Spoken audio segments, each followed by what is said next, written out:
hours. We now have 1,200 people. What the hell?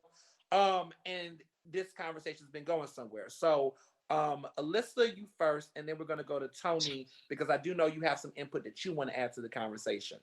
Let's go, Alyssa. I just wanted to kind of touch on what Lupe was saying. Like, how do you tell, like, if the money you're investing is someone credible and while they're in that kind of startup phase? One of the ways I feel like those people who are legitimate will have a way where you can kind of follow their progress and what they're doing. So like one example, and I'm not saying Dr. Umar is a scammer.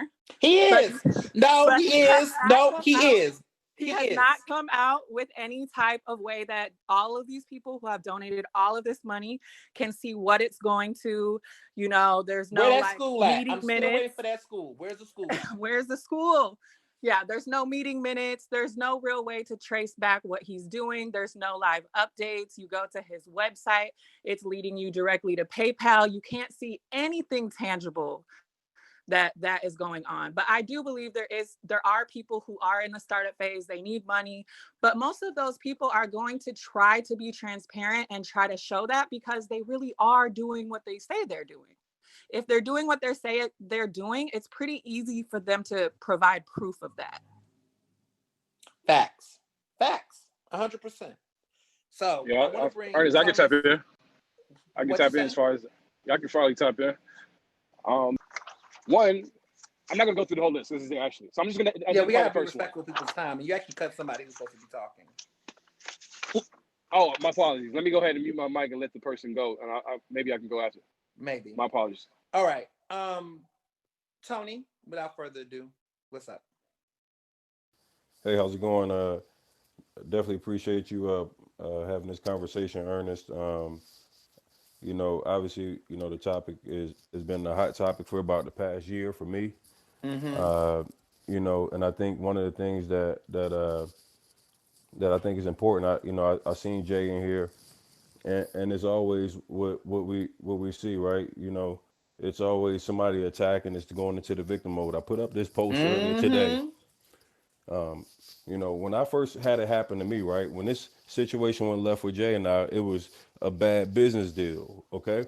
And this is perfectly okay. I'm okay with having a bad business deal because we did. That's what it is indeed. It's a bad business deal. But then you start talking about business character and somebody that uses the word king because, you know, that's the first thing he did to try to, you know. Yeah, that's what he did to me. Try to address, you know, king. We're trying to use this psychology on people. But then you just start looking at it. There's a pattern of business that's like, no matter who it is, you are the common denominator that everybody's having some sort of disagreement about how you're conducting business. So, I mean, we all know what I've been talking about forever, but what happened is when I started speaking, everybody else did. And it's not just about the Tulsa Real Estate Fund. Let's be clear about that. So many people, I can't speak on the Tulsa Real Estate Fund because I don't know all the details of all the properties that are being held. I know there's a lot of guys that have funds right now that are definitely paying out profits with a lot less money. Okay. I think when we look at the scope of what's been happening with this whole Jay Morrison thing, the scamming shit that we've been talking about forever, you literally look at people that get in a position of influence and then, you know, they show a lack of integrity. Is what Jay doing illegal? I don't believe so. It's unethical. We talk about it all the time. When he says, hey, I've had the FBI and the SEC investigate me with no findings. What he's doing isn't illegal. It's unethical. And that's what people have to understand. If you look at the paperwork, the documentation, the way he's giving businesses that he's a representative of, he's giving him his own businesses $500,000 loans. Nobody that put their $500 up will ever be in an impression that they would be giving money to Jay Morrison to fund his own deals. Well, that's unethical. That's unethical. Listen. I think a lot of people have to understand the difference because it's a lot of people that attack me because I told the truth. I got a motherfucker that talking about the other day that I had somebody talking about, oh, it's supposed to be a hit out on you. I'm like, man, let me tell you something. I ain't no bitch, and I'll never be worried about somebody talking about putting a hit or moving on me because the nigga telling the truth. I'm from North Philly, man. It's been a hit on me since the day I fucking came out the streets. Hey, we walked down the street. It's a hit on a nigga.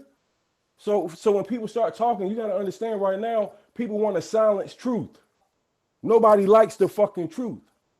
Jay Morrison tried to make claims the fact that, oh, Tony the Closer tried to build his brand off me. No, Tony the Closer exposed what was been going on, getting pushed under the rug by so many people that didn't have the voice or the courage. I had people that I literally helped get back $50,000+ and Jay paid them silence money, and then they came back to me to try to retract their statements. So what you see is so many people that get, their own personal experience. Jay tries to quiet those people so he can go get money from the next person. And I'm talking about from, if you've been listening to some of the stuff I put out, I talk to baby mamas, ex-wives, ex-business partners, you name them, the story's been the same no matter who it is. Deshaun Jackson, Muhammad Wilkerson, everybody's saying the exact same thing, down to Will Roundtree just a couple days ago. Y'all saw it.